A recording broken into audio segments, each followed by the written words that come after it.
Good morning, my fellow Americans and patriots.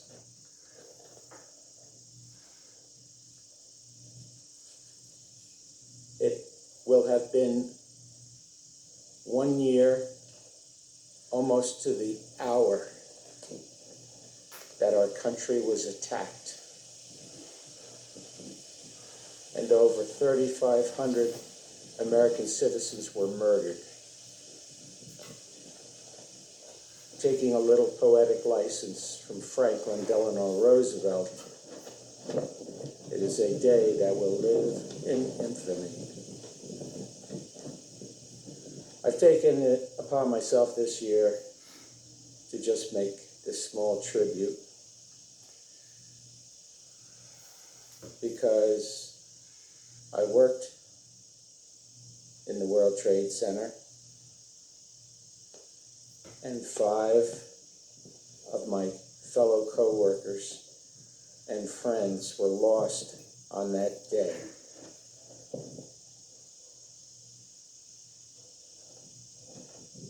On September 11th, my tower, number 2 World Trade Center, the South Tower, was struck on floors 77 through 85 by United Flight 175 at 9:03 a.m. It was the second tower to be struck, but it was the first to collapse at 9:59 a.m. Some people, not many, above the point of impact in this tower, were able to escape. But it is from this tower where the horrible images of employees jumping comes from that you see in some of the documentaries. It's something I cannot get my head around. I will never be able to erase the images of fellow colleagues and those from other companies having to make that kind of choice. My company was Aon Risk Insurance Services. We have floors 98 through 105 in number 2 World Trade.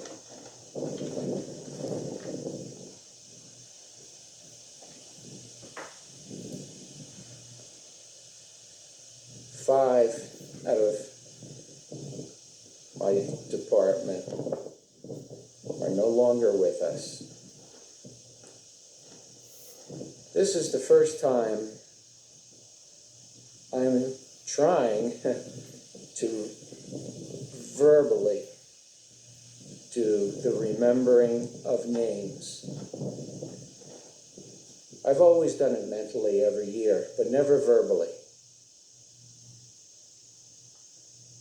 I did verbalize my tribute, my sadness on Thanksgiving Day 2001, when literally all my family members had come to my house. It was not the most joyous of Thanksgiving, but we all gave thanks for so many things. And of course, the main one was that we were all together to give thanks. So, I would hope you would honor me by sitting through my reading of names of these 5 individuals, and as I relate them to you, I will also express their roles in life.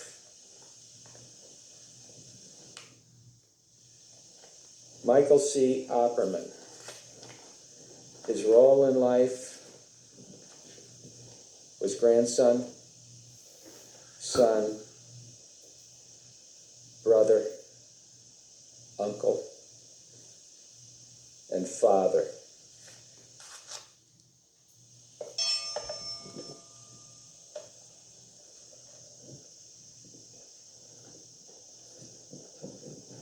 William Eben Wilson. His role in life was son, brother, and husband.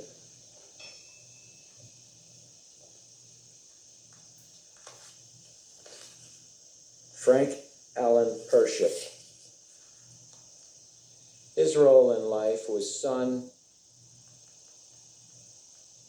father, grandfather, brother, and uncle.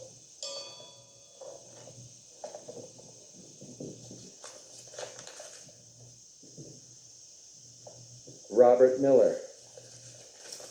His role in life was son and husband.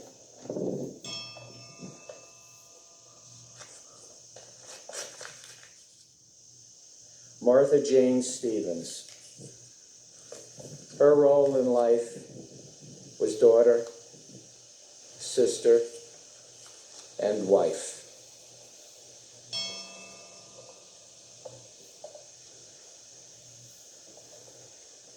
Thank you all for being here with me. And may God bless and keep all of you and keep America safe forever.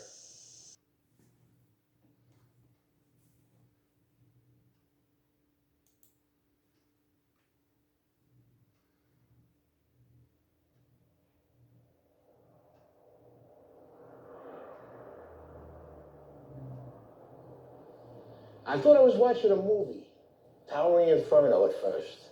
And then I looked real close, and I noticed it was the World Trade Center. I was compelled, because I'm a type of person that can't stand by and watch other people suffer. And to me, they were suffering. They wanted to get off the island. And there was no way for them to get off the island other than the water.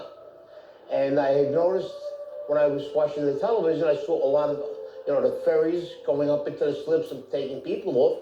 I said, fine, we could do the same thing. I could take people on my boat, get in there, take them where they have to go. And that's what we did.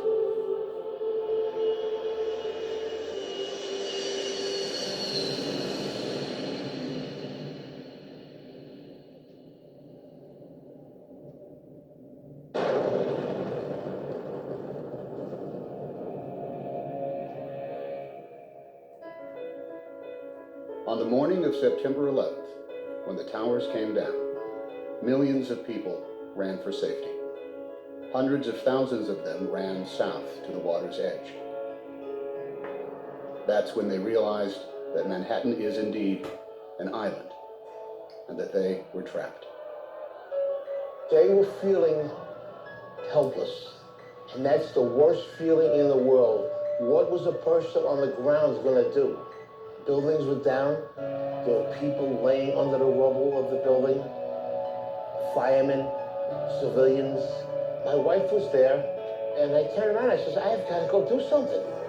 Just like that. And she looked at me. She says, what are you going to do, you maniac? I says, I'm going to take the amberjack up into the city and help. She says, but what if they're attacked again? I says, well, then that's something I have to live with. I says, I have to do what I have to do. I says, and nobody can stop me right now. Even if I save one person or I rescue one person, that's one person less that will suffer and die.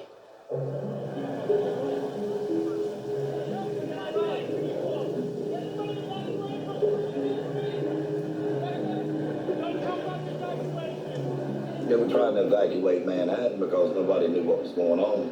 You didn't know if something else was going to happen. It was just a madness on one side and wanting to help people on the other side. They were just streaming out of the buildings, and the first mode of transportation they saw was a ferry boat. That's when they knew, this is how I'm getting out of here. So they didn't even care where the boat was going. There wasn't panic in New York in the beginning, just volume. So it wasn't until the first building fell that there was panic.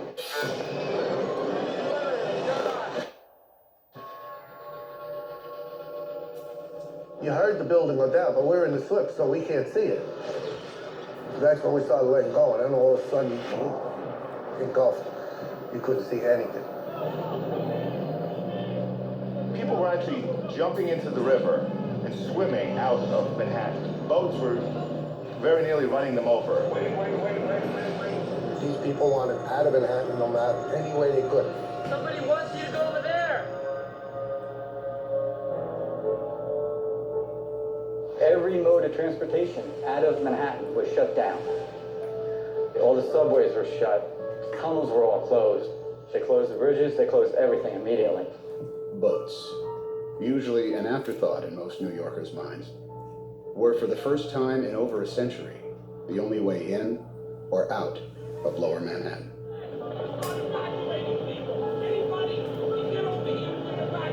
The process that actually had already started. There were some boats that were grabbing people, that people were lined up at the walls. It's just human nature. You see people in distress on the seawall in Manhattan begging you to pick them up. You have to pick them up. They didn't know what was going on. They seen the building getting hit with these two planes. As far as they was concerned, we were being bombed. I was wondering if they were going to come on the boat, if they had people with bombs, or if they were going to come on. We're a big orange target in the middle of that harbor. My job is to keep the boat safe, my passengers safe, my crew safe. Everybody was in shock, running around. They didn't want to leave their families. They had loved ones running around the city.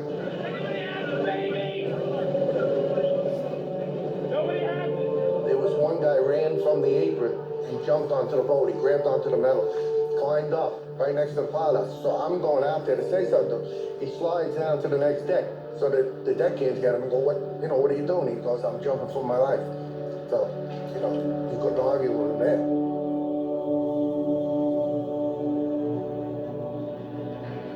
There was a small boat that was at the lower tip of Manhattan.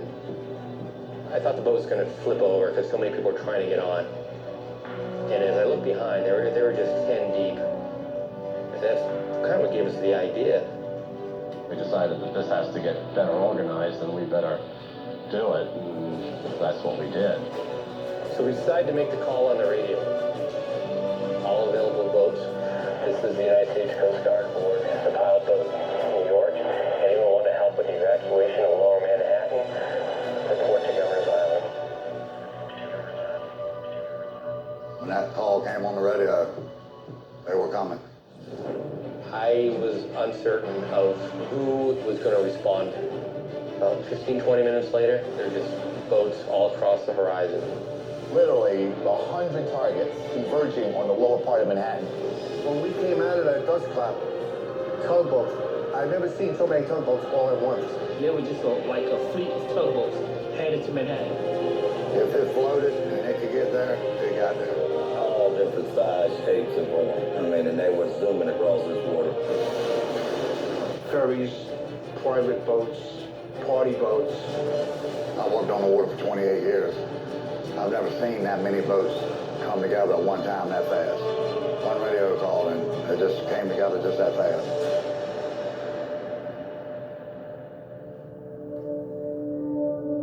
Hundreds of boats converged on the city, leaving the sun-bathed harbor behind them. Dead ahead, the unknown.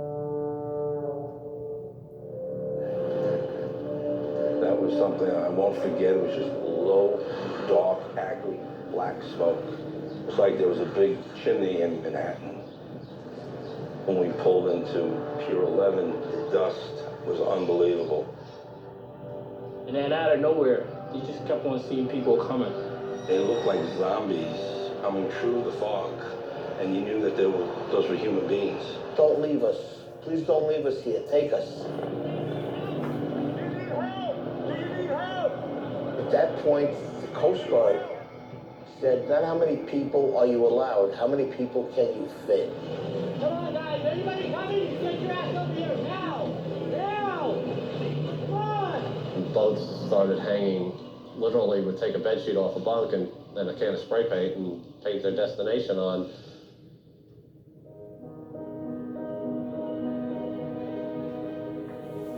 Some of these people never been in the water, never been on a boat before. Housewives, workers that do windows. We had executives. And the thing that was the best, everyone helped everyone. I want you to hold my hand. Come on board. Get inside. One at a time. Okay, get in inside. Yeah. I saw 4 businessmen lifting up an old woman with a seeing eye dog, a German Shepherd, and they lifted her up like a surfboard and passed her over the handrails. When we would carry a load of people over, and there was somebody standing there that seen their husband or wife, you know, that made us feel even better, you know. Well, at least we got 2 back together, you know. Keep on going, you know. The guy that works at the ferry, he's a welder. His son was on my boat. He actually came up.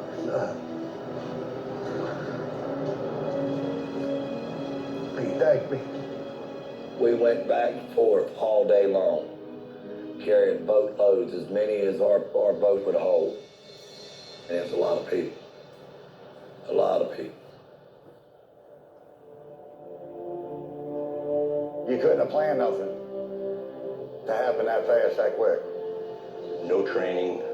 This was just people doing what they had to do that day. You forget all about what you're supposed to do, what they teach you in school, and you say, you know what? Morally, this is the right way to go, and deep down, this is what I'm gonna do. Average people, they stepped up, and when they needed to, they showed me, you know, when the American people need to come together and pull together, they will do it. I do feel a way honored that I was part of it. That was the greatest thing I ever did with my life. The greatest day that I've ever seen in all my boating, my life on the water. The great boat lift of 9/11 became the largest sea evacuation in history. Larger than the evacuation of Dunkirk in World War II, where 339,000 British and French soldiers were rescued over the course of 9 days. On 9/11, nearly 500,000 civilians were rescued from Manhattan by boat. It took less than 9 hours.